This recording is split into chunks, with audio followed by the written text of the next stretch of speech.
Hi students, welcome back. कैसे हैं आप सब लोग? I hope all are good. Guys, आज का टॉपिक होगा inheritance of principle. I know वो पहले एक बार करवा चुके हैं, principle of inheritance and variation. But वो टॉपिक उस टाइम पूरा कंप्लीट नहीं हुआ था, बहुत सारी चीज़ें उसमें बच गई थी। इसलिए आज फिर से स्टार्ट करेंगे topic principle of inheritance and the variation. Myself Priyanshu Sharma and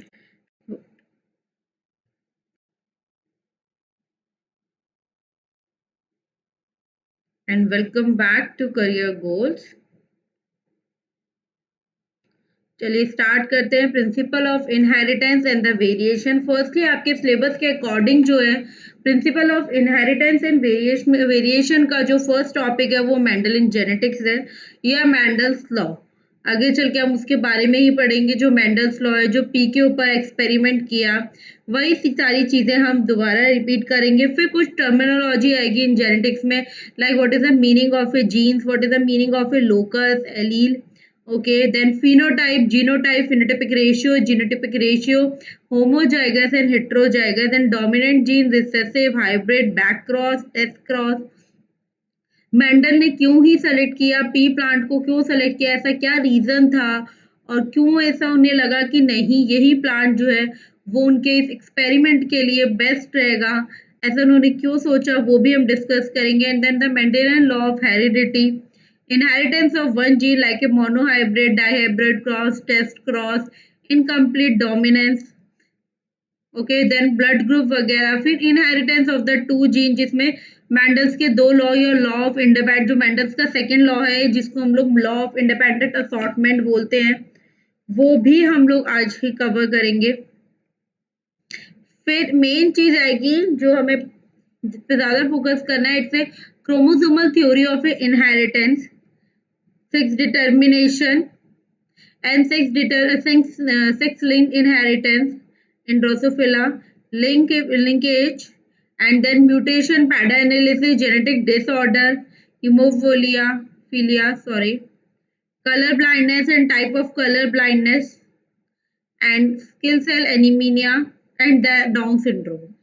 ठीक है, तो ये सारे टॉपिक्स हैं जो आज की क्लास में फाइनली डिस्कस किए जाएंगे।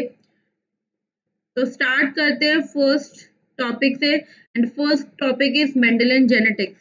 तो मेंडेलियन जेनेटिक्स क्या है? जितने भी लिविंग ऑर्गेनिज्म है वो प्रोड्यूस करते हैं, मतलब वो अपने एक ऑफस्प्रिंग को प्रोड्यूस करते हैं या अपनी नेक्स्ट जनरेशन को प्रोड्यूस करते हैं या फॉर्मेशन करते हैं एक ऑफस्प्रिंग का ऑफ द सेम काइंड। ठीक है, द रिजल्ट आता है ऑफस्प्रिंग का, वो मोस्टली अपने पेरेंट्स से जो है रिजेंबल करते हैं। फॉर एग्जाम्पल, आप लोग जो है आप अपने पेरेंट्स से थोड़े रिजेंबल करते होंगे, करेक्टरिस्टिक्स में कहीं रिजेंबल कर सकते हो, फीचर्स में रिजेंबल कर सकते हो, बट कुछ परसेंटेज जो है आपका और आपके पेरेंट्स का वो रिजेंबल करेगा। लाइक योर पेरेंट्स और योर ग्रैंड पेरेंट्स का जो है उनका भी अपना अपना जो भी थोड़ा थोड़ा पार्ट है, कुछ परसेंट जो है वो ऑब्वियसली रिजेंबल करते हैं। ठीक है, तो उसी चीज को हम लोग जेनेटिक्स भी बोलते हैं। लाइक आप पिक्चर्स में देख सकते हैं। तो फर्स्टली वर्ड आता है जेनेटिक्स। जेनेटिक्स है क्या चीज? जेनेटिक एक लाइफ साइंस का ब्रांच है जो किससे डील करता है, आपको उसमें किस चीज से डील करना है, आपको डील करना है, आपको पढ़ना है उसको, हेरिडिटी और वेरिएशन को। तब आप लोग कहेंगे ma'am what is the heredity and what is the variation, हमें तो हेरिडिटी और वेरिएशन का ही मतलब नहीं पता, तो हम जेनेटिक्स कैसे समझ सकते हैं? तो गाइस, हेरिडिटी क्या होता है?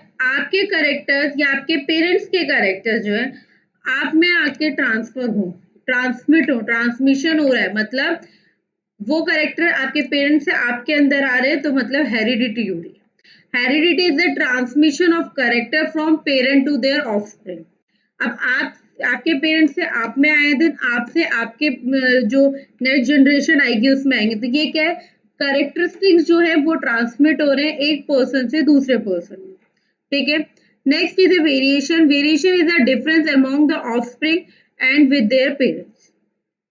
तो जेनेटिक्स क्या है? जेनेटिक्स एक लाइफ साइंस का ब्रांच है जो किस में डील करता है, किसकी स्टडी में डील करता है? हेरिडिटी और वेरिएशन की स्टडी में डील करता है। Next is the hereditary variation. These are the genetical and inheritable. And next is the environmental. This is the acquired and non-heritable. तो मेन वर्ड जो इन सब चीजों ने क्या जिनका मेन काम है, जो मेंडल है वो कौन है? पहली बात तो जो मेंडल साइंटिस्ट हैं उनको हम फादर ऑफ जेनेटिक्स बोलते हैं। उन्होंने ये सब चीजें डिस्कवर करी थी, इसलिए उनको हम लोग फादर ऑफ जेनेटिक्स बोलते हैं। मेंडल का बर्थ हुआ था 1822 में एंड डेथ हुई थी 1884 में।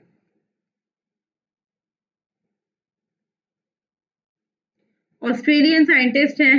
हाइब्रिडाइजेशन किया था, हाइब्रिडाइजेशन का एक्सपेरिमेंट किया था पी प्लांट में और पब्लिश किया था अपना रिजल्ट की translation of the character in the natural history of society of birth, और इसलिए इनको फादर ऑफ जेनेटिक्स भी बोला जाता है।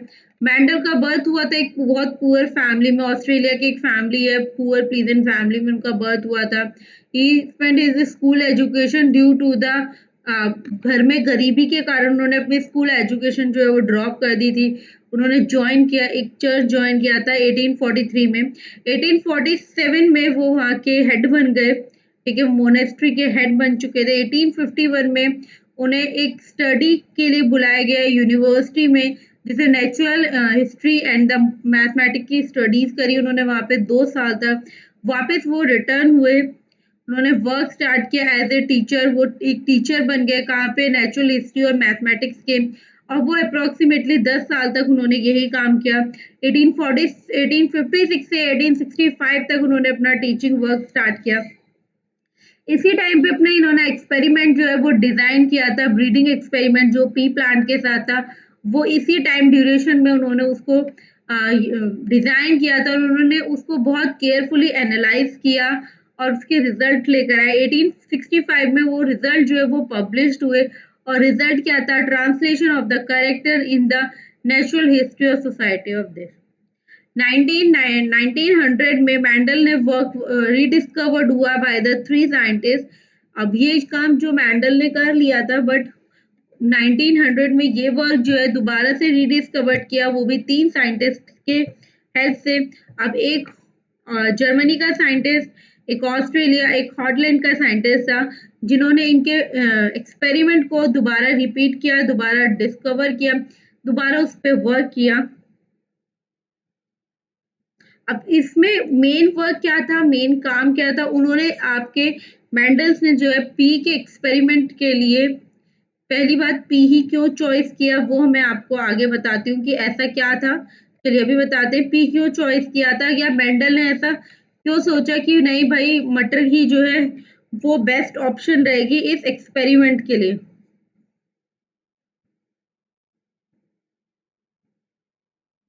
बिकॉज क्योंकि एक तो उसकी वैरायटी जो है वो बहुत इजीली अवेलेबल हो जाती है और बहुत प्योर वैरायटी है। पी प्लांट को आप इजीली कल्टीवेट कर सकते हो, ठीक है। लाइफ साइकिल जो होती है पी प्लांट की वो बहुत छोटी होती है, कुछ ही महीने की होती है, तो आपको रिजल्ट जो है वो जल्दी मिल जाएंगे। फ्लावर जो है वो बाइसेक्सुअली है, नॉर्मली सेल्फ पॉलिनेटेड होते हैं। फ्लावर को आप क्रॉस पॉलिनेटेड भी कर सकते हो only manually, and hybrids are the fertile. ये कुछ रीजन से जिनकी वजह से मैंडल ने जो है पी प्लांट पे ही एक्सपेरिमेंट किया। अब उन्होंने 2 ट्रेड्स बनाए, एक तो dominant and the recessive. Height में tall, short, seed shape round, seed colour yellow. तो जो डोमिनेंट है मैं उसके आपको सारी चीजें बता रही हूँ। सीड कोट कलर जो है ग्रीन, पोड शेप जो है वो फुल, ठीक है, पोड कलर जो है वो ग्रीन, और फ्लावर पोजीशन जो है एक्सिगन, ठीक है। ऐसे रिसेसिव में हाइट जो है वो छोटी, सीड की शेप जो है वो रिंकल्ड है, सीड का कलर येलो था डोमिनेंट में, बट रिसेसिव में green. Recessive seed coat colour जो है इट्स वाइट, ठीक है। पोड की शेप आप देख रहे हैं, पोड का कलर आपको दिख रहा होगा इट्स येलो, और फ्लावर की जो पोजीशन है वो टर्मिनल।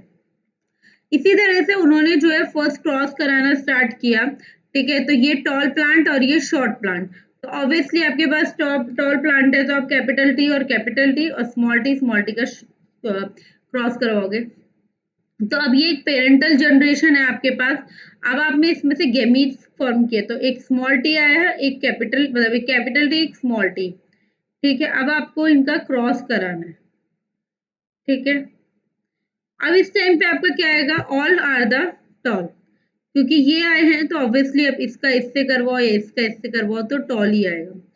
अब जो गैमीट नेक्स्ट बनेंगे ये और ये, फिर इनका आप क्रॉस करवाओगे तो वो क्या होगी, वो होगी आपकी F2 generation.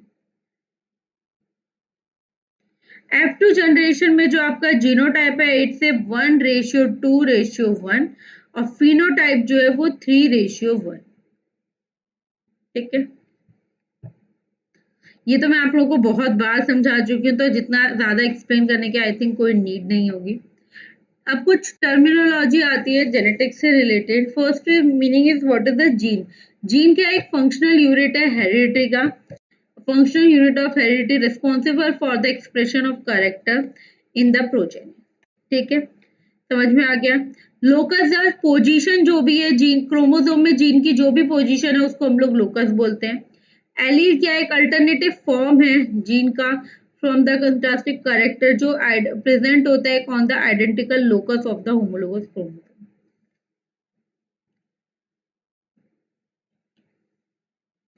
Guys I know daily classes नहीं हो पाती हैं, डेली अपलोड नहीं हो पा रहा है क्योंकि मेरी थोड़ा हेल्थ इश्यूज चल रहे हैं और थोड़ा नहीं ज़्यादा चल रहे हैं, इसलिए अभी रेगुलरली क्लास अपलोड नहीं हो पा रही है।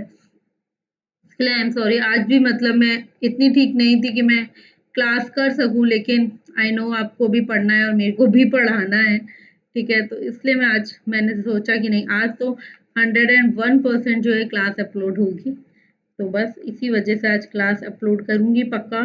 आप देखिएगा ये टॉपिक ज़रूर, और प्लीज़ इसको लाइक शेयर कमेंट सब करिएगा कि इस सिचुएशन में भी कि अभी मैं बिल्कुल भी ठीक नहीं हूँ, मुझसे बैठा भी नहीं जा रहा है, सच बात ये है। बट तो भी मैं कर रही हूँ, ये मेरे लिए भी बहुत बड़ी बात है। तो प्लीज़ आप भी ट्राई करिएगा कि वीडियोस को लाइक करें, शेयर करें, हो सके तो कमेंट करें और चैनल को प्लीज़ सब्सक्राइब करें। And next is what is the phenotype. Phenotype हमेशा हमें पता है जो भी एक्सटर्नल अपीयरेंस है, किसी भी चीज की एक्सटर्नल अपीयरेंस है, ठीक है, उसको हम लोग बोलते हैं phenotype. The external appearance of its organism due to the influence of the gene and the environmental factor. And next is a genotype is a genetic of the individual responsible for the phenotypic. And phenotypic ratio जो है वो correct portion है of the phenotype in the population. ये phenotypic and genotypic ratio the correct proportion of genotype in the population. And is homozygous and the heterozygous. Homozygous the individual having the identical gene in the allele pair of the character like is capital T and small t, like या तो tall होना चाहिए या फिर short होना चाहिए। तो अगर कोई आइडेंटिकल है, बिल्कुल उनका सेम है, ठीक है, उनका जीन, तो हम उसको बोलेंगे होमोजाइगस। हेट्रोजाइगस में जो अनआइडेंटिकल हैं, जो सेम नहीं है इंडिविजुअल, उनके कैरेक्टरिस्टिक्स अलग है, उनको बोलेंगे हम heterozygous. And next is what is the meaning of a dominant, the gene that express its character, वो जीन जो अपने करेक्टर खुद ही एक्सप्रेस कर रहे हैं इन हेट्रोजाइगस कंडीशन में भी, उनको हम लोग बोलेंगे dominant. And then recessive gene वो होते हैं जो अपने करेक्टर को एक्सप्रेस नहीं कर पाते, वो सिचुएशन पे फेल हो जाते हैं, उनको हम लोग बोलते हैं heterozygous condition. Next is hybrid, the progeny जो भी ऑब्टेन होती है by the crossing of two parent and they differ in the character. Back cross, वो क्रॉस किसके बीच में हो रहा है, F1 हाइब्रिड के and one of its their parent. Next is test cross, cross between the hybrid, hybrid के बीच में और किसके, होमोजेगस रिसेसिव पेरेंट के बीच में क्रॉस हो रहा है। It is used to identify the genotype of the hybrid. Mendel क्यों सेलेक्ट किया पी प्लांट क्यों होना चाहिए, ये मैं आपको एक्सप्लेन कर चुकी हूँ। Next is the Mendel law of heredity.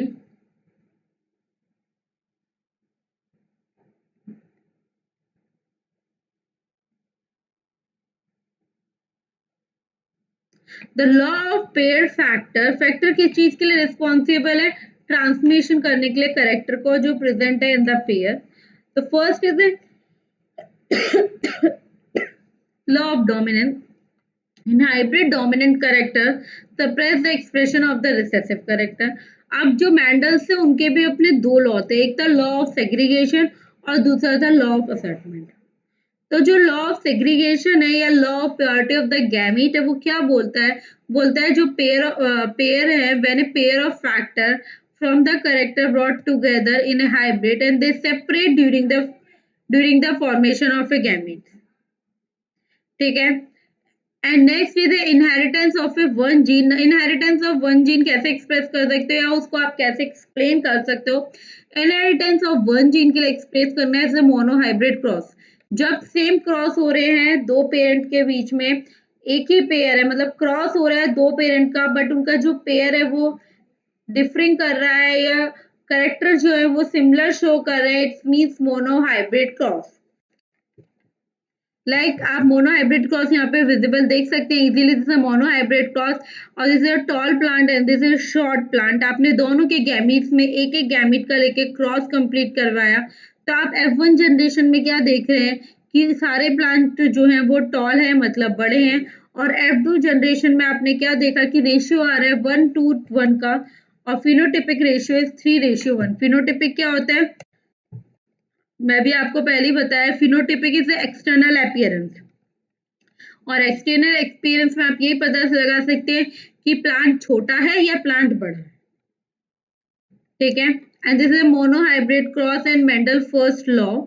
Homozygous dominant का क्रॉस करा रहे हो आप होमोजाइगस रिसेसिव से। ठीक है। तो आपके पास पहला F1 क्या रिजल्ट आएगा कि जितने भी टॉल है, जितने भी प्लांट है वो टॉल है और डोमिनेंट है। और F2 में क्या है? F2 का वही चीज है, phenotypic ratio 3:1 and genotypic is 1:2:1।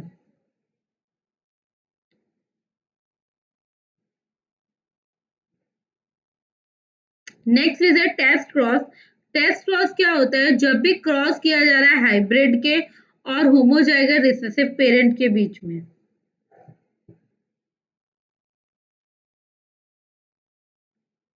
Hybrid में और होमोजाइगस रिसेसिव पेरेंट के बीच में जो क्रॉस होता है उसको हम लोग बोलते हैं टेस्ट क्रॉस, और ये use to identify the genotype of the hybrid.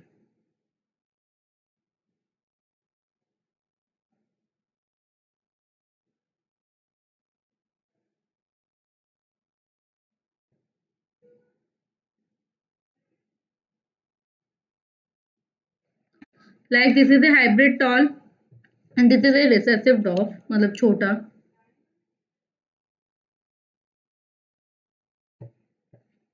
So phenotypic ratio is 1:1 and genotypic is also 1:1. And next is a incomplete dominance.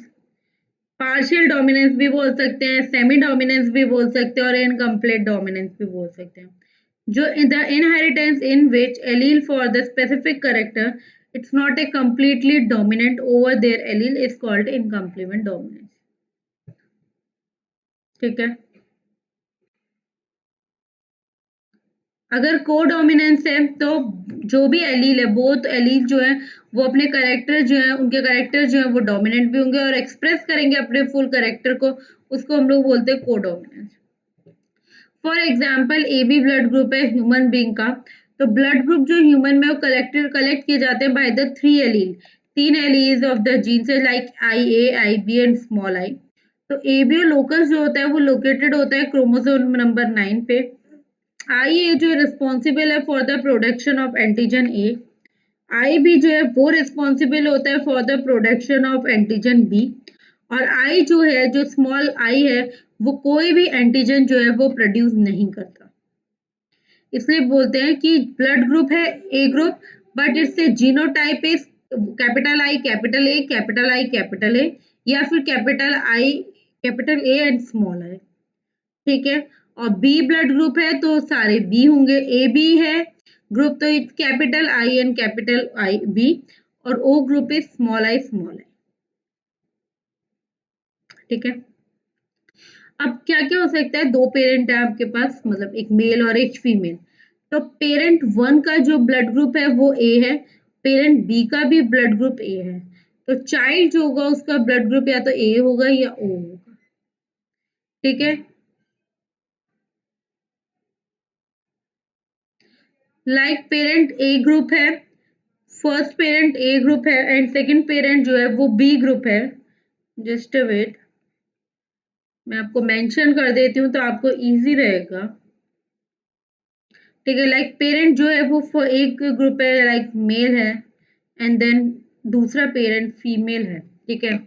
तो ए ग्रुप हुआ बी ग्रुप में, तो उनके चाइल्ड का जो भी चाइल्ड होगा उसका ब्लड ग्रुप ए भी हो सकता है, बी भी हो सकता है, ए बी भी हो सकता है और ओ भी हो सकता है। बट जो ओ ग्रुप वाले होंगे जिसमें पेरेंट दोनों पेरेंट जो है, दोनों पेरेंटों का ग्रुप ओ है, तो ऑब्वियसली उसके चाइल्ड का जो ब्लड ग्रुप आएगा वो ओ ही आए। ठीक है। अब आते हैं इनहेरिटेंस ऑफ सेकंड जीन या इनहेरिटेंस ऑफ सेकंड लॉ या मेंडल सेकंड लॉ या law of independent assortment.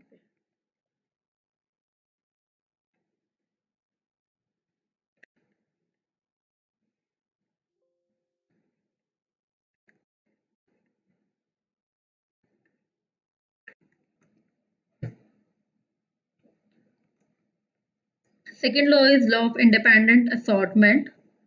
Okay, sorry guys.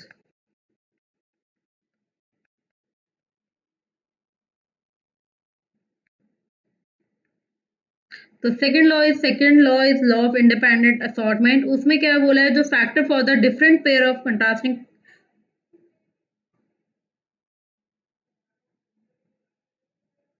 factor for the different pair of the contrasting character in the hybrid assorted independently, मतलब distribute हो रहे independently during this gamete formation.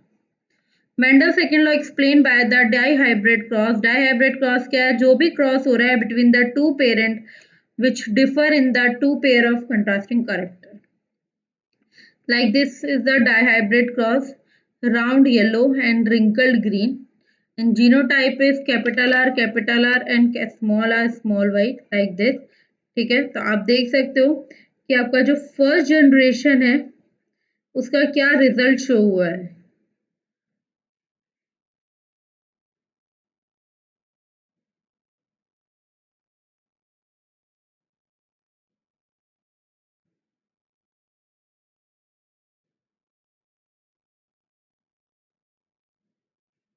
Okay, this is A phenotypic ratio is a 9331 ratio. आप लोगों को मैं पहले भी explain कर चुकी हूँ, तो आपको इजीली समझ में आ जाना चाहिए। It's capital R small R capital Y small Y.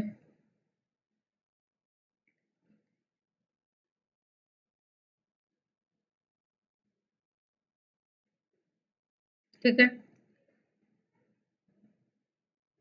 Next is a dihybrid test cross. F1 hybrid जो है वो क्रॉस होगी, किसके साथ क्रॉस किया जाएगा, जैसे सिर्फ ग्रीन रिंकल पी प्लांट के साथ क्रॉस किया जाएगा और आपको रिजल्ट में क्या मिलेगा। आप क्या किस किस को रिंकल ग्रीन प्लांट कौन कौन से होते हैं, स्मॉल आर स्मॉल वाई। ठीक है।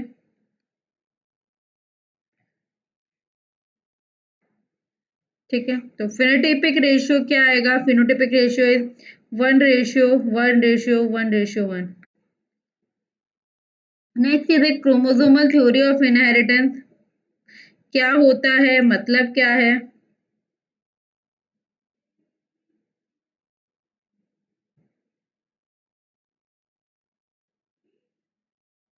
तो किसने बताया था ये, किसने बताया आपको, किसने प्रपोज हुआ, वॉल्टर ने बोला था। And they work out the chromosome movement, इन्होंने क्रोमोसोम की मूवमेंट पे वर्क किया था, किस टाइम पे, during the meiosis. During the meiosis के टाइम पे the movement behaviour of chromosome was a parallel to the behaviour of the gene. Chromosome movement is used to the explain the Mendel's law. जो भी knowledge है आपके chromosomal segregation की वो किसके through है, मैंडल्स प्रिंसिपल के थ्रू, इसलिए हम उसको क्या बोलते हैं, chromosomal theory of the inheritance. According to this theory and according to this full process, chromosome और जीन्स जो होते हैं वो प्रेजेंट होते हैं in a pair in the diploid cell में, और होमोलोगस से क्रोमोसोम जो होते हैं वो सेपरेट हो जाते हैं किस टाइम पे, जब गैमीट का फॉर्मेशन होता है उस टाइम पे होमोलोगस क्रोमोसोम जो होते हैं वो सेपरेट हो जाते हैं, वो भी मियोसिस में। फर्टिलाइजेशन रीस्टोर होता है the number of chromosome of the diploid conditions.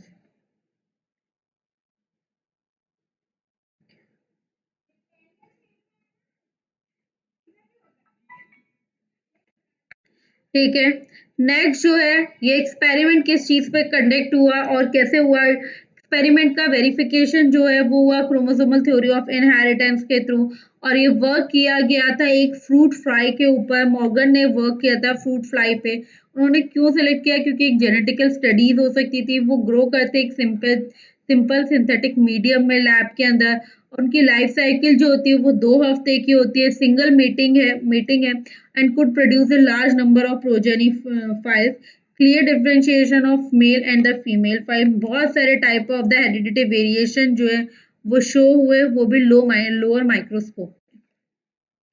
Next is the sex determination, nuclear structure during the spermatogenesis of the some insect। वो किसने बोला था, वो 1891 में डिस्कवर हुआ था। इसमें बोला 50% स्पर्म जो होते हैं वो रिसीव्ड होते हैं थ्रू द स्पेसिफिक स्ट्रक्चर से, और 50% जो होते हैं वो रिसीव नहीं होते। तो he gave a name of this structure, उसको हमने एक्स बॉडी दिया, और आगे चल के हमने उसको एक नाम दे दिया एक्स क्रोमोसोम। ठीक है। तो like is X X and XO type is sex determination of the grasshopper. ठीक है। ग्रासहोपर जो है उसके पास 12 पेयर या 24 क्रोमोसोम्स होते हैं। The male has a only 23 chromosome. ठीक है। तो a all egg bear is a X chromosome along with a autosome. ठीक है। और स्पर्म जो होते हैं वो 50% एक्स क्रोमोसोम्स के होते हैं और 50% होते ही नहीं है। ठीक है।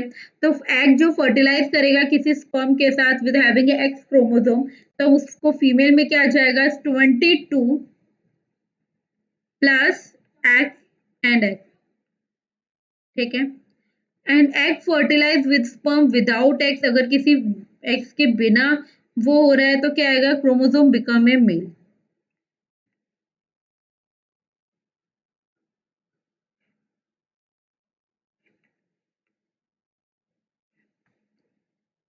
Like next is X X and X Y type. ये इंसेक्ट और मैमल्स का टाइप है।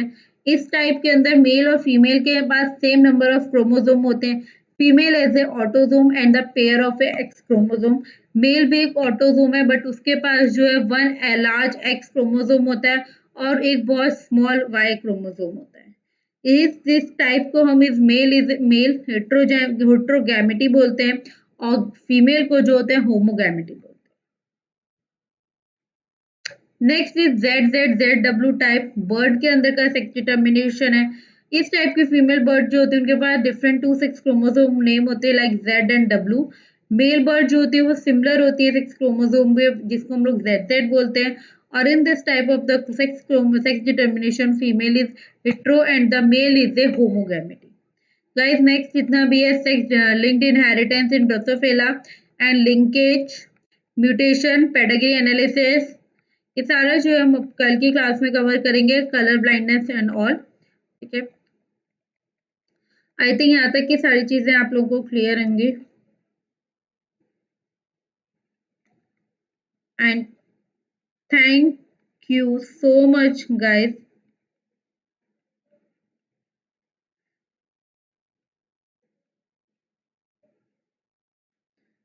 Thank you so much guys for watching this video this lecture. I hope आप लोगों को चीज़ें क्लियर होंगी and I am really very sorry video short जा रहे हैं। प्लीज़ एडजस्ट करिए क्योंकि अभी मैं इतनी वेल नहीं हूँ कि मैं प्रॉपरली 1 घंटे तक बोल पाऊँ या फिर 45 मिनट्स तक बोल पाऊँ। मैं अभी इतना नहीं हो पा रहा है मेरे से, बट मैं जितना कर पा रही हूँ उतनी मैं पूरी कोशिश कर रही हूँ। तो प्लीज़ ट्राई टू अंडरस्टैंड, और आप लोगों से एक ही रिक्वेस्ट है कि प्लीज़ वीडियोज़ को लाइक करें, शेयर करें, जितना हो सके मेरे चैनल को सब्सक्राइब करें। आई थिंक आप लोगों को ये बात सही लगेगी। प्लीज़ मेरे चैनल को जितना हो सकता है उतना सब्सक्राइब करें। और प्लीज़ आप लोगों से रिक्वेस्ट है कि ये जो चल रहा है वो 12th क्लास की पूरा बायोलॉजिकल पार्ट चल रहा है। हम लोग 11th क्लास का बायोलॉजी जो है वो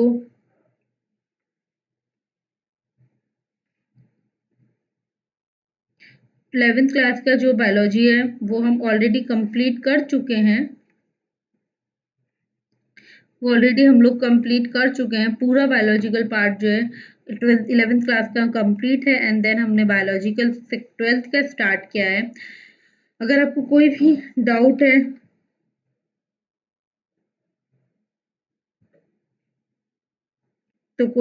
है तो प्लीज कमेंट बॉक्स में कमेंट ड्रॉप करें। ऑब्वियसली मैं आपके कमेंट्स का रिप्लाई करूंगी। अगर किसी को पर्सनली नोट्स चाहिए, कुछ भी इश्यूज हैं, तो प्लीज कमेंट बॉक्स में कमेंट ड्रॉप करें, तो उससे आपके लिए भी सही रहेगा और मेरे को भी थोड़ा अच्छा लगेगा।